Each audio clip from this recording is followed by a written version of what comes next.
Hey everybody, welcome back to Miles and Mentors. We have an excellent one lined up for you today with Chris over at Blue Ribbon Logistical Solutions. We're going to talk all about his journey through the industry and what we can learn from him. So stick with us. We have a great episode lined up for you right after this on Miles and Mentors. Welcome to Miles and Mentors, the podcast that humanizes trucking, getting real life advice and insights from logistics professionals from all over the industry. We sit down with those seasoned mentors who have put in the miles, with a mission to pass on the knowledge gained from years in the industry to you. Now buckle up and enjoy the show.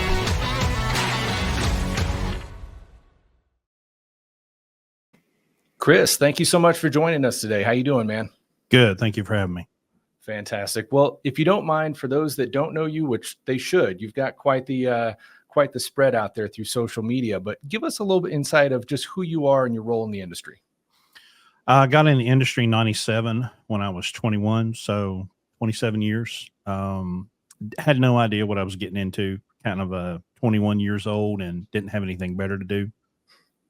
Floundered through the industry like most new drivers do, without much direction, company hopping, worked for most of the big carriers, tried to quit trucking at least 10 times.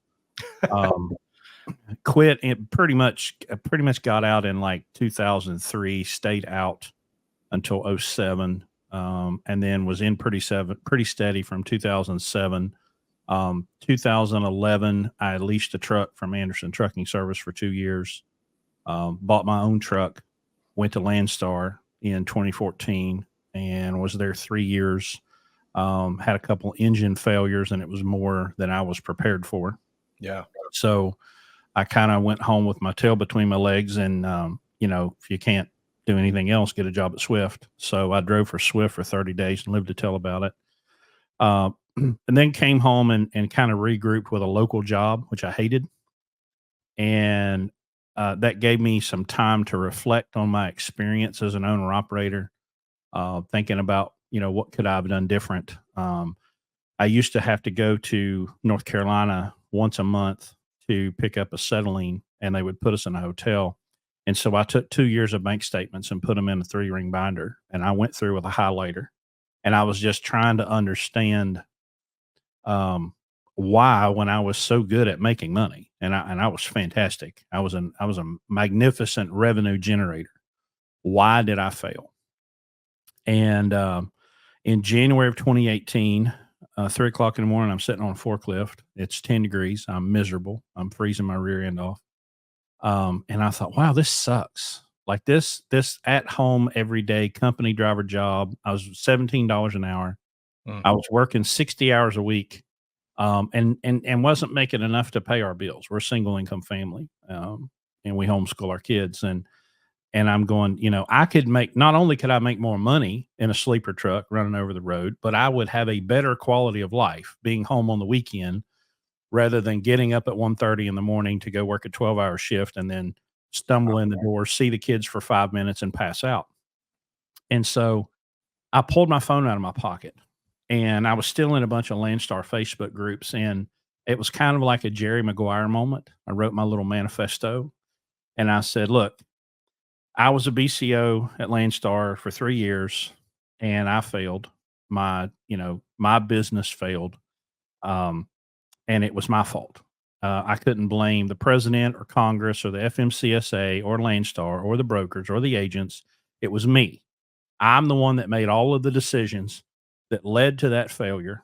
And so if you think that there's some time coming later that you can get your stuff together, it's today. It's right now. If you want your business to survive, you better figure it out. Put my phone in my pocket, thought I've done my good deed, went back to my miserable job.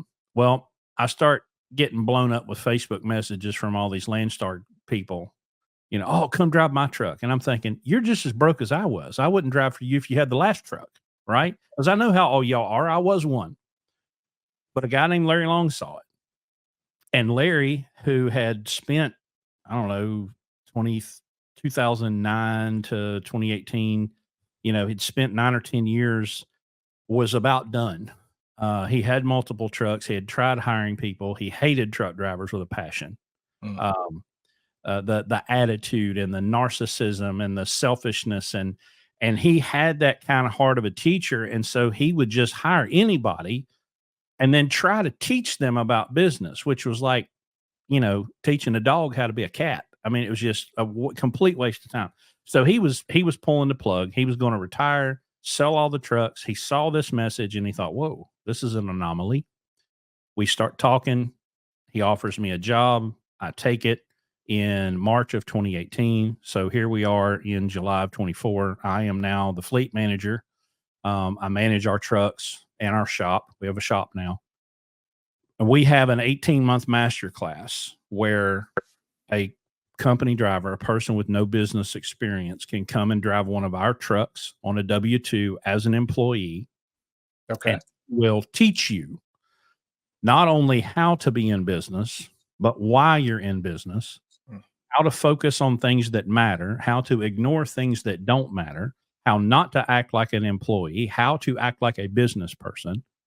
And we do that over 18 months to try to give you what you need, because 95% of first-time owner-operators fail in less than 2 years. Wow. They all go lease a truck. They run on over to Lone Mountain, or God help them, they lease it from a carrier, because number one, they hate their dispatchers and they hate their fleet managers and they hate all the people in the corporate office that tell them what to do. And they think, well, hell, if I just owned the truck, I wouldn't have all of those people to deal with, and I would be in charge and I would have freedom. To which I always ask, freedom from what? Because if you hate your dispatcher, your coordinator, and your load planner, wait till you meet your customer. Because there's nobody on planet Earth that gives less of a crap about you than your customer. Your only value to your customer is to the extent that you can provide service for them. They don't care if you've got cancer. They don't care if your kids are sick. They don't care if you're sick. The minute you stop being able to provide for them, your relationship is over, and they don't care. They're not going to send you a sympathy card. I had some great customers, but when I called and said, I don't have a truck anymore, they're like, man, brother, whew, boy, that sucks. Hate that for you. Next. And they moved on to the next guy. Right. And so there's such a lack of basic commerce, economics, business education, especially in government schools. It basically doesn't exist. Right. So there's no fundamental understanding of how a business even works to begin with. It's just all emotion and me, and selfishness and narcissism. Well, you can't take that into business or you're going to fail. And so when you watch the people on the television talk, they'll see some wealthy person, or they have some big business, or they have some large, they must have been greedy. No, you're the greedy one. You're the one that wants something for nothing.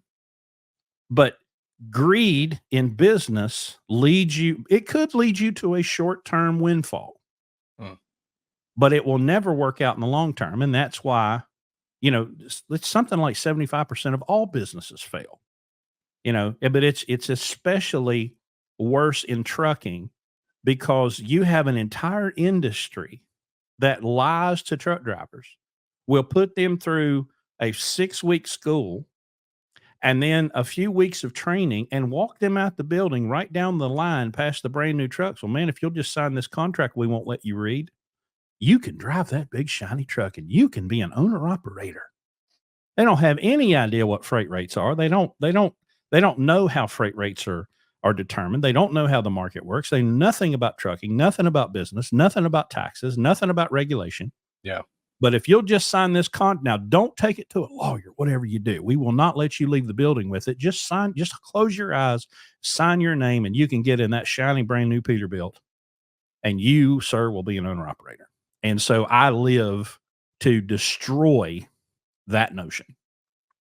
That's fantastic to hear. And man, so much great stuff to unpack there. Let me go back just a little bit. First and foremost, you kind of went through everything you've touched in the industry, which is a lot. When you were first coming to this industry, did you have any inkling that there was going to be that much of a learning curve to really be successful in the industry? Or did you kind of know what was ahead of you? Oh, I was lost.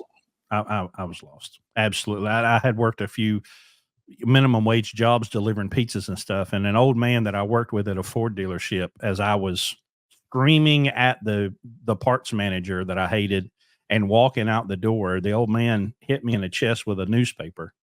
And when I got home, I opened it up and he had circled a truck driving academy with a red pen. And I went, well, I ain't got nothing better to do. And I called the number, and, 2 months later I was a truck driver. Wow. So that kind of brings me into, you guys are talking about this program that you run that really goes over, an extended amount of time and teaches these individuals, not just how to drive, but the business side of things, right? Like, I'm really curious about that with, the way you came in kind of being lost. I feel like that's so indicative of so many drivers coming into the industry. How much has that helped? And do you see that going on through anyone else in the industry? Or are you guys kind of paving a way with the way that you're doing this? We've run into a few people who recognize that there's an opportunity. We have some friends that have started some like a broker course, to learn how to be a broker. The unfortunate thing that we have to deal with is, I can go on TikTok and say, this is a calculator. Yeah. And this is what we used to do. That's not a calculator. That's not how that works. You don't know what you're talking about. It's like these morons. I mean, the just like, you can't have a conversation with some of these people. Unfortunately, a lot of them. And here's my shocking thing that I came into, right? When I first got with Larry, we're like, okay, we need a driver that's got 1 year verifiable over the road experience to qualify them with Landstar. Right. We hired a guy who is now on our management team. We hired him in 2020. Young guy, 23 years old. On his first load, he had a load of empty totes with hazmat. Well, even though they're empty, you still have to placard them. You still have to treat them as though they're a hazardous material. Well, you can't run totes on this part of the Pennsylvania Turnpike. He's loading up in Pittsburgh.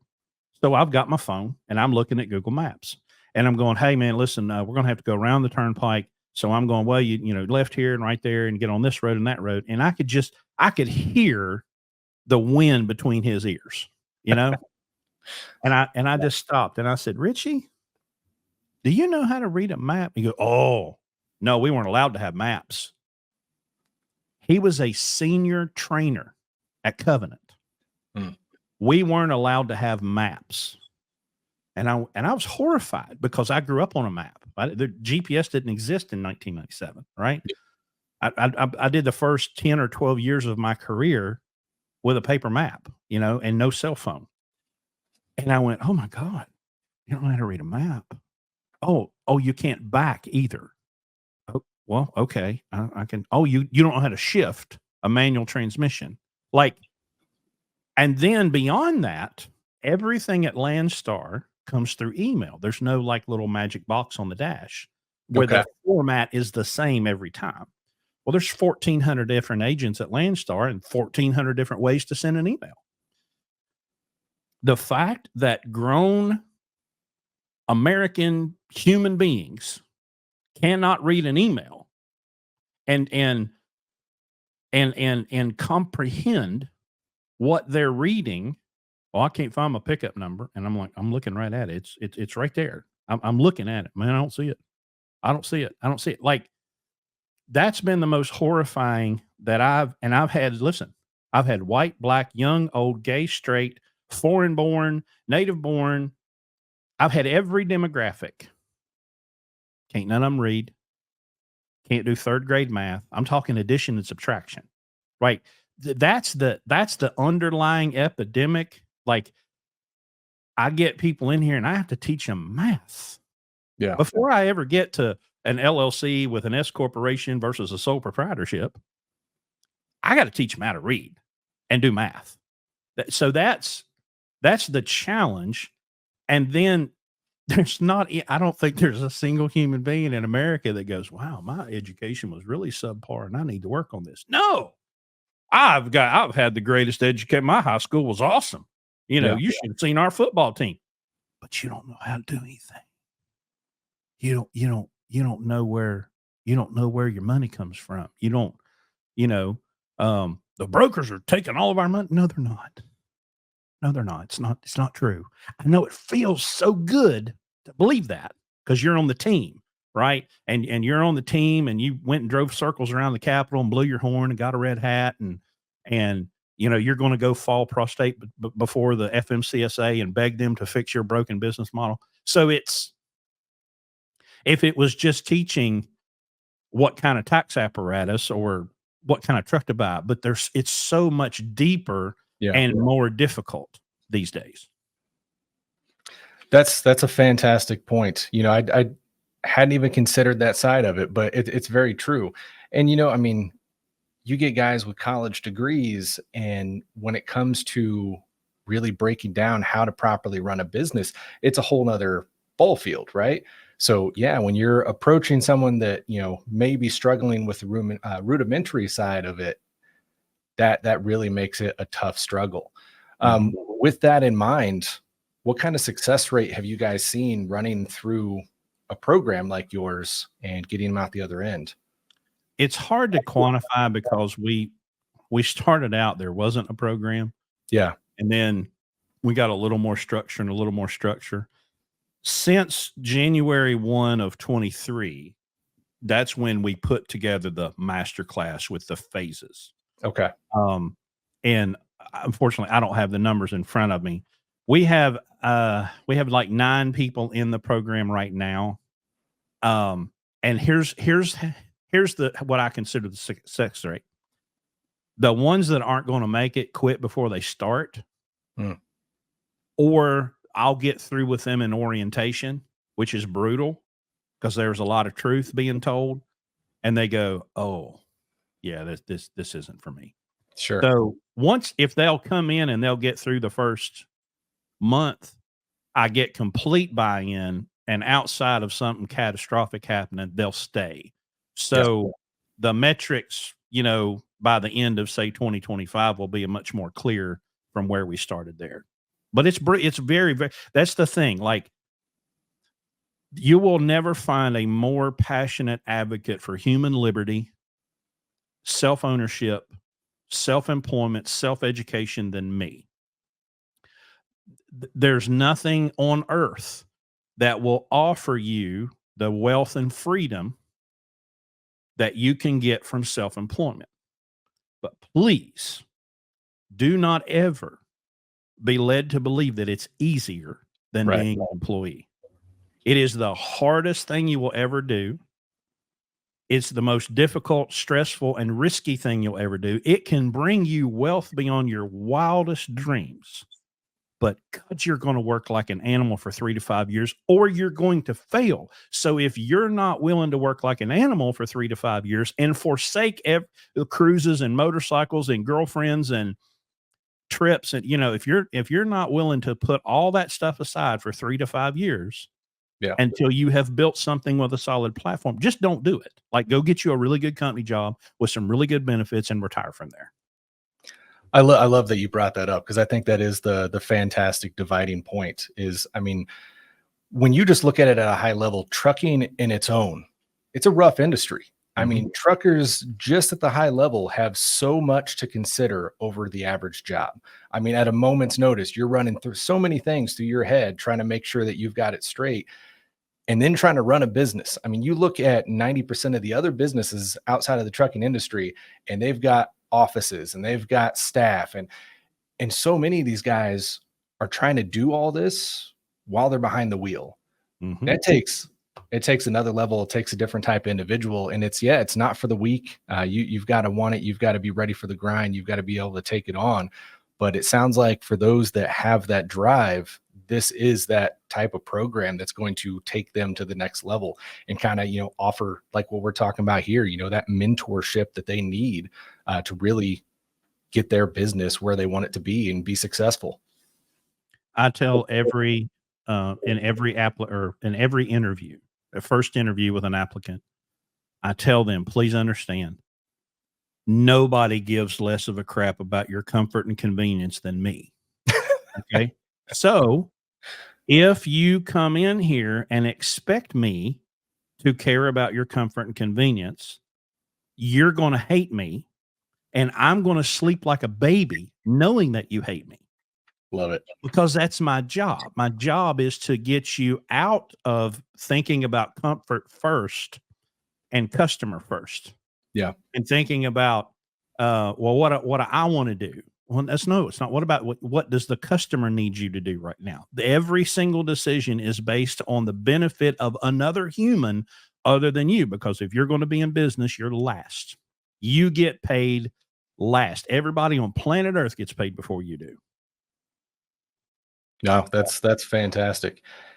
You know, we talked a little bit about the mentorship aspect there, and getting into business for yourself and kind of taking it to that different level from being a company driver to actually owning the company.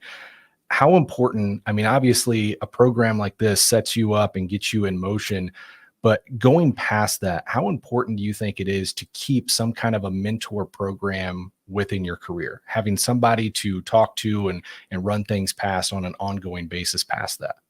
It's absolutely essential. What we've lost, especially in American culture, I don't know if this is a thing in other cultures, but especially in American culture, we'll trust the experts. Yeah. Right. Just do what you're told. There's an authority figure somewhere. And if you'll just do what you're told and you'll just behave correctly, everything will be okay. And so we have gotten to a place where people with experience, actual on the job experience and knowledge, are discarded because, well, the expert said, well, but who's the expert then? I'm 27 years in business. I've been at Landstar for over 10 years. 27 years in trucking. I've been at Landstar a decade. And people will tell me, I don't know what I'm talking about. Well, who's the person that's also been at Landstar for 10 years, that's also been in the trucking industry for 27 years, that's had all of these years running a fleet, but I will be discarded in a second because, well, somebody on the news said, somebody on CNN or Fox News or wherever, like it's a disease. And so you absolutely, I don't care. You could be a nurse or a doctor or an engineer or a lawyer. You need a mentor. You need someone that has actually walked the path that you're walking before you and has had the opportunity to learn some lessons the hard way. Yeah. And they can say, oh yeah, don't do that way. Don't go down that path, because here's the potential outcome. Success in business is all about measuring risk. Which is why we're at Landstar and we don't have our own authority, And so there are, knuckle dragging Neanderthals on social media that will throw shade at us because we're not a real company because we don't have our own numbers. Well, this real company has been in business since 2009. And as we walk through the graveyard right now, that's littered with the corpses of dead trucking companies over the last 2 or 3 years. Well, guess who's still in business and guess who's not? It was all the real truckers that had their own authority that are broke, bankrupt, and worse. I've seen, the suicide rates among business people are unfortunate. You have to have a mentor. You have to have somebody with real experience that's walked that path that can show you what to avoid. Yeah. So 27 years in the industry. Obviously you've seen a lot, you've been through a lot, you've learned a lot. If you had to kind of give an elevator pitch to someone just approaching the industry, what are some of the key things you would throw at them to give them that bit of leg up in the industry, or, bit of foresight, what to watch out for, what to maybe do to get the best start? Pay cash for your school, right? It's $4 or $5 grand, maybe $6. You can work 3 jobs, and work 7 days a week to save up $5,000 or $6,000 to pay for the trucking school, so that you're not somebody's indentured servant. You do everything in your power to get a school that does not train on automatic transmissions. Automatic transmission restrictions it's the biggest slavery scheme I've seen of any industry. It's absolutely immoral and unthinkable. But these big companies have made it to where you get that automatic restriction on your license. They're the only ones you can work for.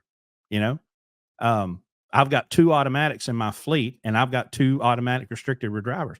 So if another one comes along, sorry about your lot costs. You're going to have to go pay $3,000 or $4,000 more to get the restriction removed. And now you have no experience with a manual.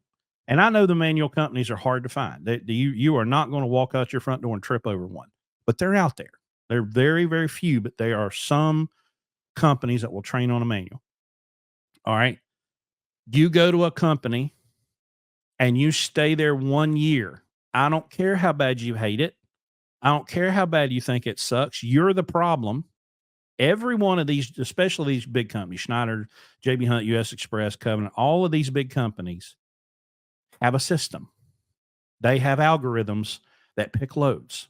So if you will go in and first listen and figure out how that system works and give that system the feedback that it needs, you'll get miles and you'll get loads and you'll make money, right? And so you should be able to, if you're not a Neanderthal and that will listen, you can go to any company, I don't care who it is, and make 50, 60 grand, maybe 70 if you really hustle the first year.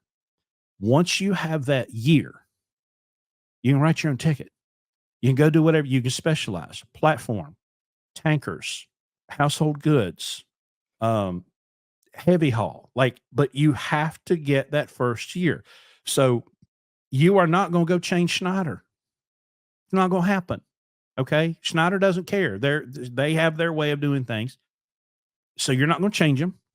You're going to have to learn how to build relationships, even with your dispatcher. Yeah. Right. Your fleet manager, whatever fancy ass name that they've come up for, in the corporate world. You're going to have to go in and build a relationship and say, okay, well, show me how to make money in this system. There's a story this week of a guy who got fired by TMC. You know who TMC is? I've heard it.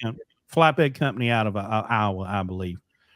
Big, shiny, black Peterbilts. Their trucks are always spotless. They are, they call it the Marine Corps of trucking or something like that. Okay.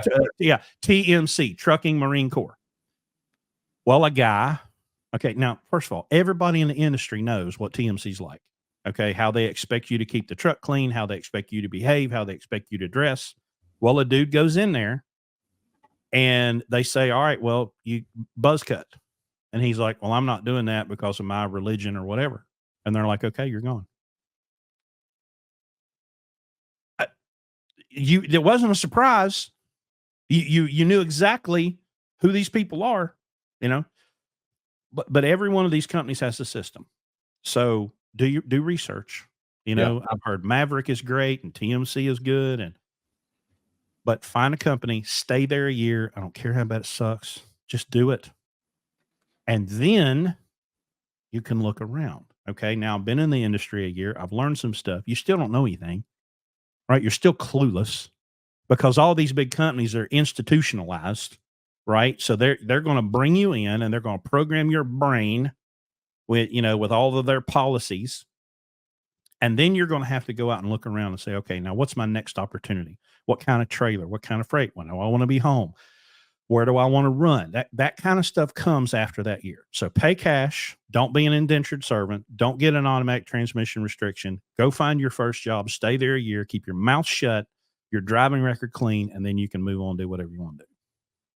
That's fantastic advice. I love that. Now, obviously, with your insight and experience in the industry, you are going to look at things as they come a little different than somebody maybe just getting in that's, having to navigate things still. Looking to the future of trucking next, let's say 5-10 years, what do you foresee coming in the industry that a new person should really be watching out for? Blockchain. Blockchain is coming. Blockchain, if you don't know, is an immutable record. It's an autonomous ledger. Okay. Just spend some time on the basic understanding. Go read the Bitcoin white paper. I believe that I will see a complete turnaround in how we move freight and how money is moved and how freight is moved and how customers connect to trucks.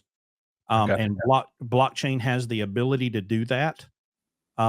It's not going to in most case studies, blockchain does away with intermediaries. It takes two people and connects them securely and safely together without the need for an intermediary. Well, in trucking, we're still going to have some intermediaries. There's still a need for a good freight broker, someone that knows how to move that stuff around. But you need to understand blockchain. Get the autonomous truck stuff out of your mind. It's not going to happen. Write it down. You don't have to worry about your job being replaced. It's an absolute boondoggle.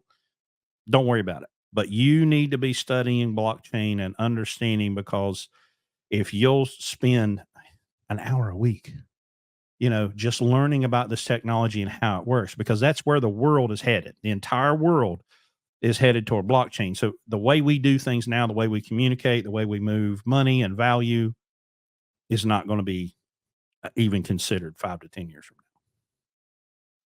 That's definitely something to watch out for. I mean, that could really change the industry and change everything, honestly. Mm-hmm. Here's something I'm going to say. Yeah. If you're alive in 2024, you live in the safest, most prosperous time in all of human history. There's never been a better time for a human being to be alive on planet Earth, with a few limited exceptions of people in the third world. Okay. But if you're in the first world, okay, you're in, Europe, North America, South America, there's never been a better time to be alive. There's never been the amount of opportunity that there is today. But first thing you have to do is turn off that television. You got to turn it off. Talk radio and all that. You have to turn that stuff off, because it's going to distract you with nonsense and propaganda and all kinds of other foolishness. You're a truck driver. You ain't got nothing to do but time to listen to books, right? You need to be listening to books on economics and history and things like that, sociology. There's nothing new happening right now, right? Poor old Joe Biden is getting raked over the coals, but so did Jimmy Carter, right? But y'all weren't alive in the late 70s, to see the exact same things happening in the late 70s with inflation and interest rates and all the chaos that's happening now. The good news is we get to do the 80s over, but this time we have Wi-Fi. Fair enough. Couple quick questions for you. I mean, we've covered a lot. You have really dropped some serious knowledge in here today that I hope everyone takes advantage of, because really, really good stuff. One thing you mentioned was about your company not having their own numbers. Now, you had mentioned how some people will call you not a real company and so forth. With that in mind, is that route for everybody, or when is that the right route to go, in your opinion? I think if your heart's desire is to build a large company, with a sales force and with, a real trucking company, then sure, you should get your own numbers after you have been leased to a carrier for 2 to 5 years, depending on how you do in your financial position. But if you have no business experience whatsoever, you absolutely have no business going out and getting your own authority. It's tying a heavy weight around your neck that you don't need. You need a carrier that you can partner with that can shoulder a bunch of that risk, because you're going to make really stupid decisions in the beginning. There's things when you're in business that don't matter to an employee, right? And there's things when you're an employee that don't matter to somebody being in business. And there's nothing wrong with that. Employees should have a different perspective than a business owner. But you've got to switch from being an employee mindset to a business owner mindset. And when you're going through that transition, you're going to make a lot of really stupid decisions.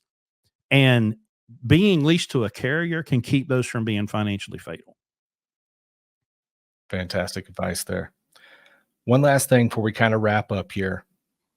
We see a lot of guys, at least online, talking about, getting into the industry and whatnot. They're looking for those old, outdated trucks that don't require the computer logging, the ELDs within them.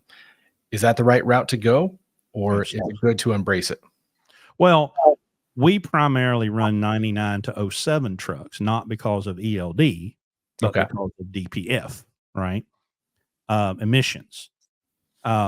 This hearkening for the good old days of trucking, is just nonsense, because I remember the good old days, right? I came in at the end of the good old days with no cell phone and no Qualcomm and no GPS and no satellite radio and no iPad, when we'd have to stand in a truck stop phone room in a cloud of cigarette smoke so thick you couldn't breathe, without phone to each ear, waiting on somebody to answer and tell me to call back in 2 hours. We don't have a load for you. Y'all can take the good old days and shove it, okay? The people that want 99 and older trucks so they don't have to run ELDs are just people that can't do math, right? If you can trip plan, your ELD is not a problem. Yeah. Right. But most of them, this is the BSE 9000. This is model CP. This is the bullshit eliminator. You can, but this is how we make decisions, not on my nonsense identity as a truck driver, an old school truck driver. I drive a Peterbilt or a Volvo or a Freightliner. None of that nonsense. We make decisions. And that's why we run 99 to 07 trucks, because the maintenance cost is so much lower. You can fix them with a crescent wrench versus, a computer. We're looking at 2016 and ups as a Lunatic 2.0 option, because obviously our trucks are 25 and 30 years old, right? But I can still go out and make just as much money with a 2000 model as you can with a 2024, and maybe more, So, but the ELD thing's just nonsense. That's just people that don't want to take responsibility and learn how to trip plan around the ELD. Fair enough. Man, like I said, we've covered a lot, and you have got a ton of knowledge within there that I'm just so thankful for you sharing. Anything you can think of in our time today that we haven't covered that's useful to throw out to the new guys?